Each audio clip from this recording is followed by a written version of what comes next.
Les gars, je vous assure, actuellement, le mercato ivoirien est en feu.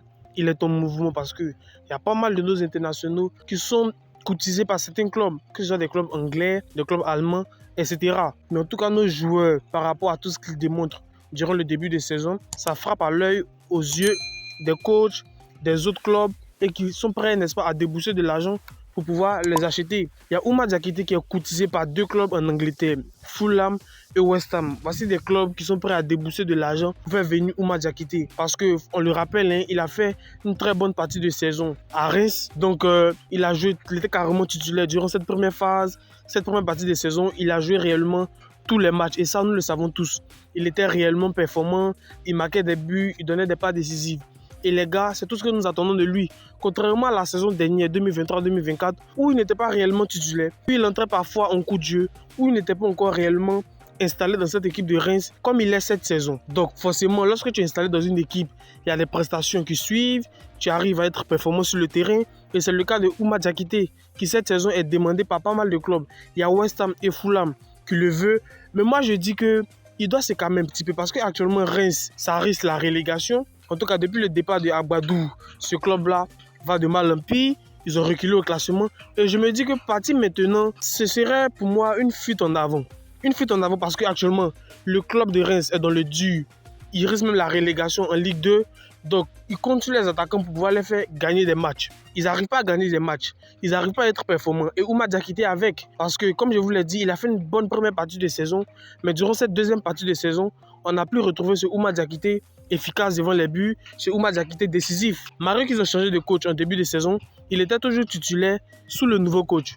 Mais à l'approche, au fur et à mesure que le garçon n'arrivait pas à être performant réellement sur le terrain, il a dû aller au banc. Et sur les 3 derniers matchs actuellement de Reims, il a 2 fois été non convoqué alors qu'il n'est pas blessé, alors qu'il n'a aucun pépé physique, il n'a pas été convoqué. Et l'autre match, il n'a pas été titulaire. Il était sur la feuille de match, mais il n'a pas joué la moindre minute. Il a joué les 90 minutes sur le banc. Et les gars, partir à Fulham pour moi, ce serait un petit peu se précipiter. Ça fait 2 saisons qu'il est à Reims. Donc je préfère qu'il reste là-bas pour, n'est-ce pas, s'habituer parce que le championnat anglais est très exigeant. Des clubs comme Fulham, des clubs comme West Ham, ça joue le haut du tableau. West Ham, même la saison dernière, ils ont joué la Ligue Europa. Fulham, cette saison, ils sont dans le top 10 du classement de la Premier League. Donc voici des clubs qui auront une certaine exigence envers le joueur. Ce qui peut être un frein pour lui et ce qui peut jouer sur sa capacité à être performant, sachant très bien que actuellement Ouma Diakité n'est pas en grande forme. Le fait de partir en méforme dans un club qui a des attentes sérieuses envers toi, ça peut jouer dans la tête du garçon et ça peut l'impacter au niveau de ses performances. Moi, je préfère qu'il revienne à Reims, qu'il reste à Reims, qu'il continue à concurrencer les attaquants de Reims parce qu'il y a des attaquants de Reims qui sont devant lui, ce qui a fait qu'il s'est retrouvé sur le banc, qu'il reste à Reims pour concurrencer ces attaquants-là et pour gagner une place de titulaire où il sera réellement installé. West Ham, c'est une bonne destination. Fulham, c'est une bonne destination. Mais actuellement, je préfère qu'il reste à Reims d'abord. Il n'est pas titulaire à Reims. Il ne joue pratiquement plus.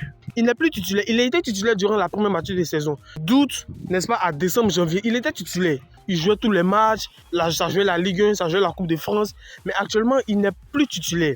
Donc je préfère qu'il saisisse, n'est-ce pas, cette situation difficile pour pouvoir la braver et être titulaire à Reims. Parce qu'il ne l'est plus.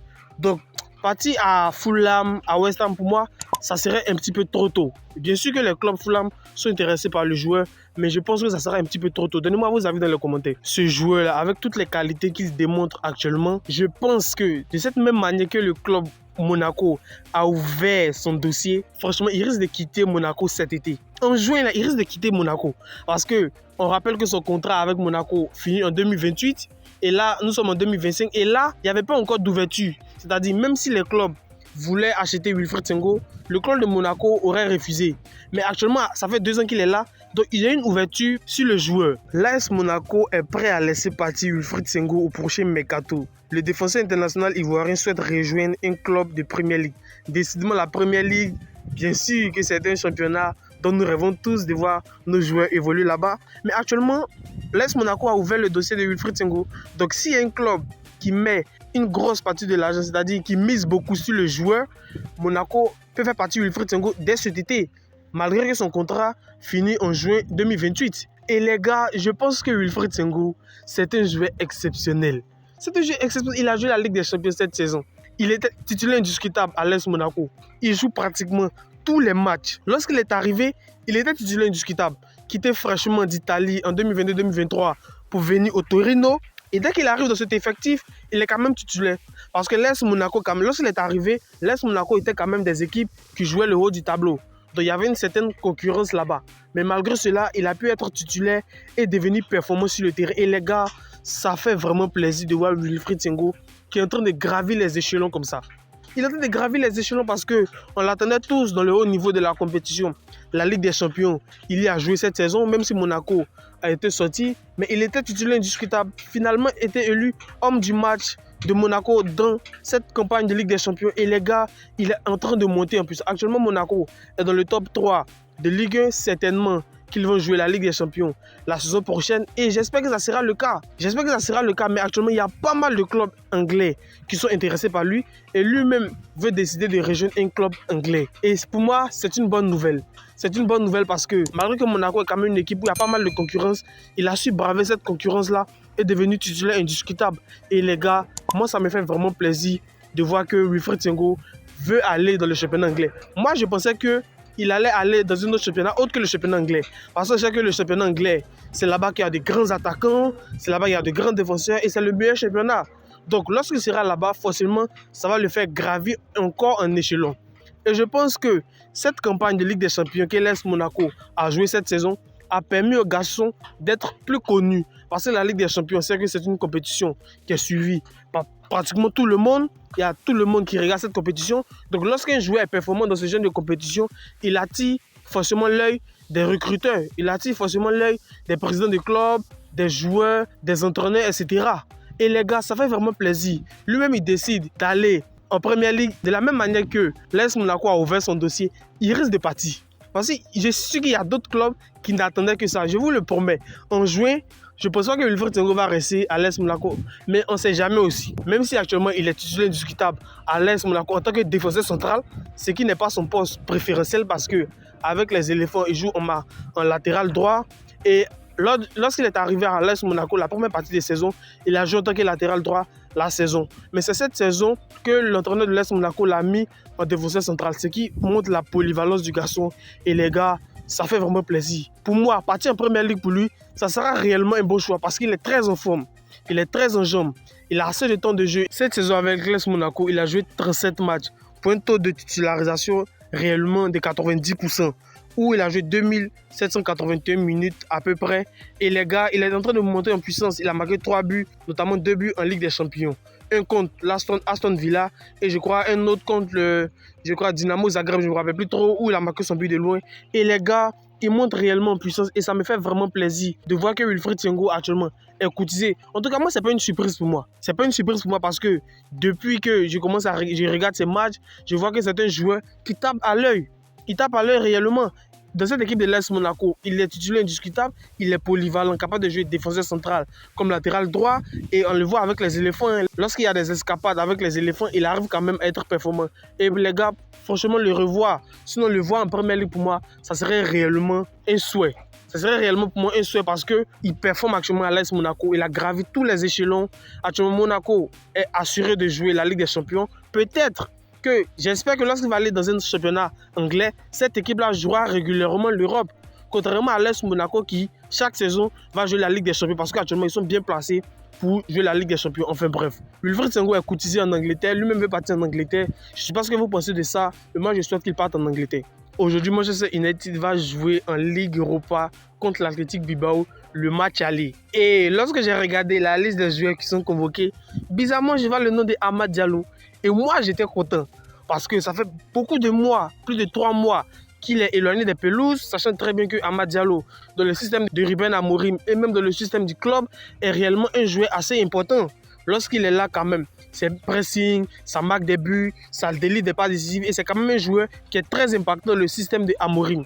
Donc je m'attendais, n'est-ce pas, à ce que Amad Diallo soit titulaire d'entrée face à l'Athletic Bilbao. Mais visiblement, ça ne sera pas le cas. Parce que regardez ce que l'entraîneur de Manchester United, Ruben Amorim, a dit en conférence de presse d'avant-match. Ruben Amorim a admis que même si Amad et Mathis de Ligt, c'est-à-dire le défenseur de Manchester United, ne sont pas suffisamment en forme pour débuter le match de jeudi à l'Athletic Club, il pourrait toujours être impliqué à Bilbao. Donc, vous voyez, parce que le match aller, ils vont jouer ça, je crois, à l'Athletic Bilbao. Et le match retour, ça sera à Manchester United. Et les gars, l'entraîneur dit qu'ils seront impliqués.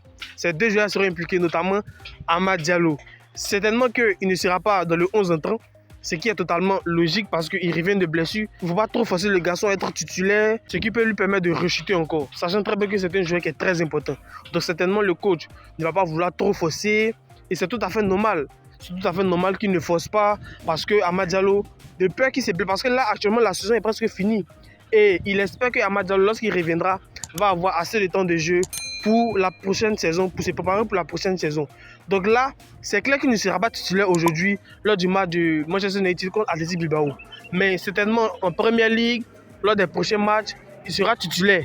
Et c'est tout ce que nous attendons parce que ça fait un bon moment que nous ne l'avons pas vu jouer. C'est un délice à le voir jouer. C'est un jeu qui est très important. C'est un jeu qui dribble, qui donne des passes. Et les gars, moi j'aime réellement son jeu. Même s'il a été absent durant cette trêve du mois de mars, moi j'aimerais franchement qu'il refasse son retour. J'ai l'impression comme si c'est une maladie. À chaque fois que Amad Diallo doit venir avec les éléphants, c'est là qu'il se blesse. Enfin bref, j'espère que ça va s'arrêter et j'espère le revoir de retour sur les pelouses pour nous faire profiter de son talent et de tout ce qu'il s'est fait sur le terrain. Jean-Philippe Crasso a été nominé pour le prix du meilleur joueur de la Ligue 2 parce qu'actuellement, on s'approche vers la dernière ligne droite. Tous les clubs actuellement se démettent pour pouvoir remonter en Ligue 1 et le club Paris FC de Jean-Philippe Crasso est bien parti pour monter en Ligue 1.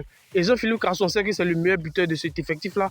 Il a actuellement 15 buts et les gars, faisons de lui le deuxième meilleur buteur de la Ligue 2 avec son concurrent qui est le premier, qui est Junior Eli Kroupi. Et les gars, il était nominé pour le prix. Mais je ne pense pas que réellement Jean-Philippe Crasso va remporter ce prix parce que devant lui, il y a le meilleur buteur même de la Ligue 2 qui est là avec 17 buts, je crois. Et Jean-Philippe Crasso est le deuxième. Je ne pense pas réellement qu'il sera réellement élu meilleur joueur de la Ligue 2, mais on ne sait jamais. On ne sait jamais. S'il a été nominé, cela veut dire qu'il a aussi ses chances. Il y a d'autres paramètres à prendre en compte, sachant très bien que Paris FC, c'est un joueur quand même remarquable. Il joue tous les matchs. Il est titulaire, même s'il a été blessé par moment. Et même s'il est blessé actuellement, il joue tous les matchs avec Paris FC. Il est régulier, il marque des buts. Et c'est lui réellement qui protège cette équipe de Paris FC depuis le début de la saison. Parce que on l'attendait souvent, moi je l'attendais à un niveau très régulier cette saison. Mais depuis qu'il est allé au Paris FC, il est quand même régulier. Il joue tous les matchs, il est à chaque fois titulaire, il est décisif, il marque des buts, il offre des pas décisifs. Ce qui fait qu'il a toute la confiance du coach. Et franchement, je suis sûr que ça fait réellement mal au coach de Paris FC de voir qu'ils ont perdu Jean-Philippe Crasso parce qu'actuellement, il est blessé. Sachant très bien qu'ils sont dans la course pour pouvoir monter en Ligue 1 et perdre un attaquant majeur, un joueur même qui est notre meilleur buteur, ça va vraiment peser dans la tête. Et j'espère que Paris FC va se retrouver en Ligue 1 parce qu'on veut voir Jean-Philippe Crasso jouer contre des équipes qui sont compétitives. On veut le voir jouer au haut niveau parce que c'est notre joueur, nous attendons beaucoup de lui et nous attendons que tout ce qu'il fait en club puisse nous profiter en sélection. Même si durant cette trêve réellement, il ne m'a pas réellement convaincu parce que je l'ai trouvé assez transparent. Il n'était pas réellement décisif. Le premier match contre le Burundi, il l'a trouvé réellement pas bon. Même le deuxième match, lorsqu'il est rentré après, je n'ai pas réellement vu un Jean-Philippe Crasso. Mais toujours est-il que ça peut arriver. Ça peut arriver. Malgré qu'il était bon durant cette première partie de saison, on espérait que lorsqu'il viendrait avec les éléphants, il sera performant. Mais visiblement, ça n'a pas été le cas. Mais bonne nouvelle, lorsqu'il est retourné au club, il a enchaîné les bonnes prestations.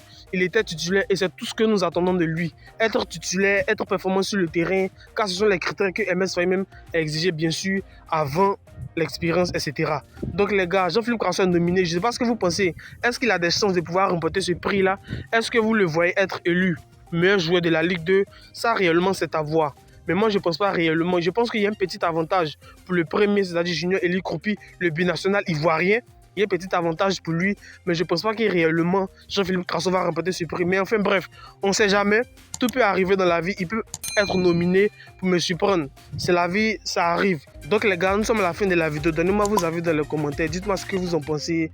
Donnez-moi vos avis, je n'hésiterai pas à vous répondre. Et on se retrouve pour une prochaine vidéo. Allez, peace out.